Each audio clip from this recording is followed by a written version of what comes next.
Bharatiya Janata party के जिला कार्यालय में पत्रवार्ता कर प्रदेश की कांग्रेस सरकार को आड़े हाथों लिया गया। भाजपा नेत्री ने कहा कि 2 बार से सरपंच रहे भाजपा के मंडल अध्यक्ष को राजनीतिक बदला लेने के लिए धारा 40 के तहत बर्खास्त कर दिया गया। चुनाव में ग्रामीण जनता ने उसकी ही पत्नी को रिकॉर्ड मतों से विजयी बनाकर कांग्रेस की गलत नीतियों को नकार दिया। आज पत्रकार वार्ता में प्रदेश मंत्री उषा टावरी, भाजपा मंडल अध्यक्ष फतेलाल वर्मा, जय सिंह राजपूत व श्रीमती माया बेलचंदर ने सामूहिक रूप से दुर्ग ग्रामीण विधायक पर आरोप लगाया कि राजनीतिक प्रतिद्वंदिता की वजह से पिछले 2 कार्यकाल से सरपंच रहे फतेलाल वर्मा को धारा 40 के तहत बर्खास्त कर दिया गया। इसके विरुद्ध उच्च न्यायालय से स्टे लगाया गया। आयोग द्वारा ग्राम पंचायत चुनाव कराने की घोषणा होते ही आनन फानन में शासन के आदेश से प्रशासन ने निलंबित करने का निर्णय ले लिया। जब प्रत्याशी के रूप में वह फॉर्म जमा करने गए तो उसे बताया गया कि निलंबित होने की वजह से उसे फॉर्म जमा करने का नैतिक अधिकार नहीं। फतेलाल ने अपनी पत्नी मंजू वर्मा का फॉर्म भरवाया। श्रीमती टावरी ने बताया कि मंजू वर्मा रिकॉर्ड मतों से जीत हासिल की है और शासन प्रशासन के तुगलकी निर्णय को ग्रामीणों ने नकार दिया। बीजेपी कार्यालय में हमारे उतई मंडल के अध्यक्ष और पूर्व सरपंच और वर्तमान में भी जो सरपंच थे, लेकिन उपचुनाव हुआ, उनको हमारे जो ग्रामीण के विधायक हैं उनके बोलने से प्रशासन ने इनको निलंबित किया। लेकिन और 2 बार निलंबित किया। 2 बार निलंबित करने के बाद भी उन्होंने उपचुनाव में अपनी पत्नी को खड़ा किया और भारी मतों से उनको विजयी बनाए। और ये जनता जनार्दन का आशीर्वाद है और हमारे मंडल अध्यक्ष और पूर्व सरपंच का जनता के प्रति काम है। उसको लेके हम आज ये प्रेस वार्ता 2 बार निलंबित किया का मतलब नहीं समझ में आया। 2 बार कैसे कर सकते?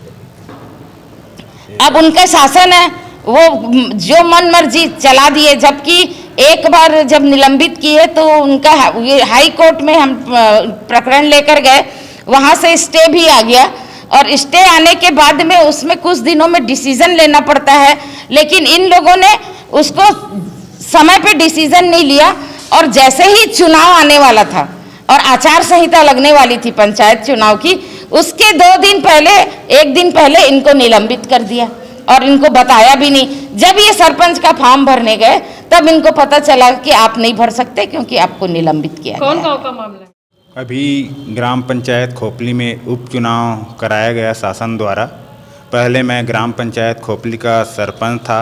मैं वहाँ का 2 बार निर्वाचित सरपंच रहा हूँ। अभी वर्तमान में मुझे धारा 40 के तहत एसडीएम और कलेक्टर के द्वारा बर्खास्त कर दिया गया और जो मेरा नामांकन भी उन लोग शासन प्रशासन के दबाव में निरस्त उन लोग करवा दिया गया। उसके बाद भी वहाँ का जनता मेरे पत्नी श्रीमती मंजू वर्मा को पूर्ण बहुमत और पिछले चुनाव का रिकॉर्ड तोड़ते हुए 600 से अधिक मतों से अभी उनको विजय श्री दिलाए हैं, जिससे स्पष्ट होता है कि शासन प्रशासन के दबाव में किया गया कार्य को जनता पूरे एक सिरे से खारिज करते हुए जो कांग्रेस सरकार की गलत नीतियों का मुंहतोड़ जवाब जनता के द्वारा दिया गया है।